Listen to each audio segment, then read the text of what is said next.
Hello guys, welcome back to my channel the unscripted life. তো এটা হচ্ছে আজকে আমার আউটফিট। কেন শুয়েছি এত, তো চলো আমিও আমার কাজটা শুরু করে তোমরাও বুঝে যাবে কেন শুয়েছি। তো চলো দেখো, আমি গেটের সামনে এটা কি সুন্দর ফুল দিয়ে ডেকোরেট করছি। জানি না কেমন হয়েছে, তোমরা অবশ্যই আমাকে জানাবে কমেন্ট বক্সে যে কেমন লাগছে। সবাই তো বলেছে খুব সুন্দর হয়েছে, তোমরা কিন্তু প্লিজ জানিও যে কেমন লাগছে। তো এবার আমাদের ঘরের সামনে থেকে দেখতেই পাচ্ছ ঠাকুরমশাই, আমার ভুট্টু সোনা ছোট্ট দেখো পেছনে আছে, মামা মামুনি সবাই ঢুকছে।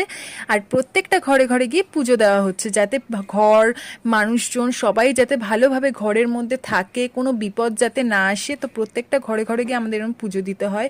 তো দেখো ঠাকুরমশাইও বসে পড়েছে, মামা মামুনি দিদুন সবাই মন দিয়ে পুজো করছে। আর পুজোর শেষে মাসি দেখো চলে এসছে পঞ্চপ্রদীপ নিয়ে, সবাই আশীর্বাদ নিচ্ছে।